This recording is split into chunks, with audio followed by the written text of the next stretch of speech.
What up, y'all? B Marsh Boxing, man. Back again, once again, with another boxing video. Post fight review, post fight results. We got King Tug Nyambayer, former Olympian from Mongolia.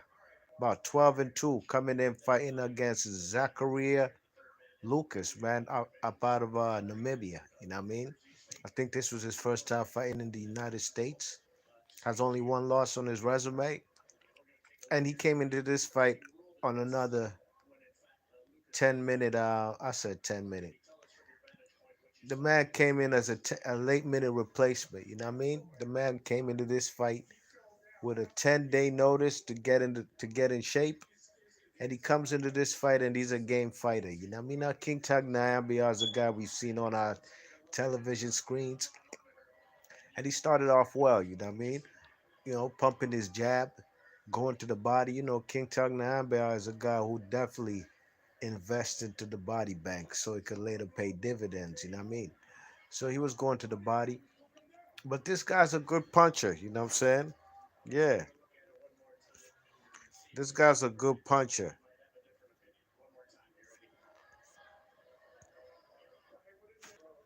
Sakaria's a good puncher. He's a guy who, what's his record? Like 26 and 1, 17 KOs, you know what I mean? And, he stuck with his jab. King Tug Nyambayar was looking nice with his jab, double, tripling up his jab.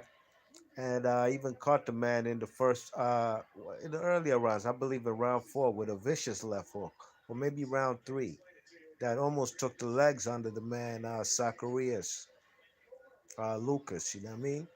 He ain't never hit the canvas in his whole career.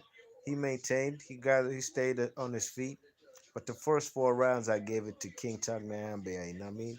I thought he was a more aggressive fighter, landed the more cleaner punches, and dictating the pace with the jab, you know what I mean? But Zacharias wasn't going nowhere. Wasn't going nowhere. He got caught with a mean uppercut and left hook, and he didn't go down. Around 5, 6, 7, 8, 9, I gave it to the man, Zachariah. He came on a late rally in the later rounds.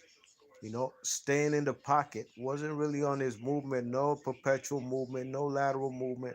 Man stayed in the pocket and was taking the best punches from King Tagnambe, and he was loading up and throwing big leather himself. You know what I mean? And it was a very good performance from what's his name, Lucas, from in the second half of the fight. You know what I'm saying, and in round eight, he catches he throws a nice jab and the overhand right and clocks the man, King Tagnambe, right over the top. You know what I'm saying? King Tagnambe is stunned, and the man, Zachariah Lucas, he throws a bunch of punches and he catches him with a jab, and the man goes down. He hits the canvas.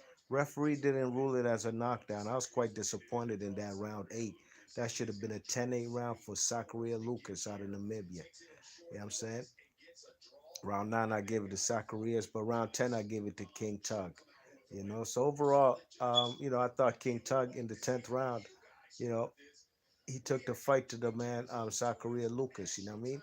Zacharias Lucas was right there with him, throwing punches, but King Tagnabel was actually counter punching, waiting and timing for Zachariah Lucas to throw a 2-3 punch combination. Then he get on the inside, throw an uppercut or an uppercut to the body and a jab and maybe a straight right hand over the top. And, King Tagnabel didn't look too great in this fight, especially for a guy who got the fight in a late minute replacement, a guy he almost knocked out in the fourth round, a guy who stayed in there, Zachariah Lucas. I believe his stock has risen. I had this fight a draw, ladies and gents. The first four rounds, I gave it to King Tagnambe, 5, 6, 7, 8, 9. I gave it to Zachariah Lucas. And the fifth round, I gave it to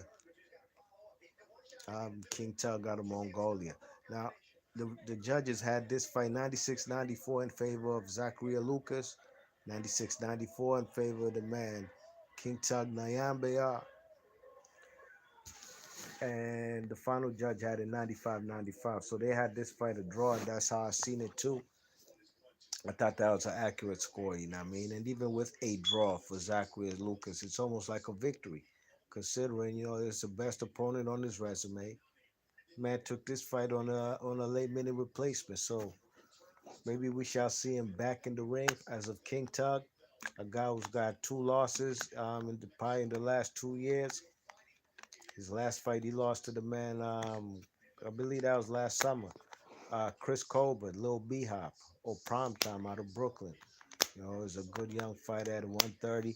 King Tug actually moved down in weight to 126 for this fight, even though they weighed in a little bit over 126 at 128 pounds. But he ain't look too good in this fight. I'm not sure what his next prospects will be, but I believe we shall still see him on our television screens. Be Marsh Boxing. Your thoughts and comments. I'm gone. Peace.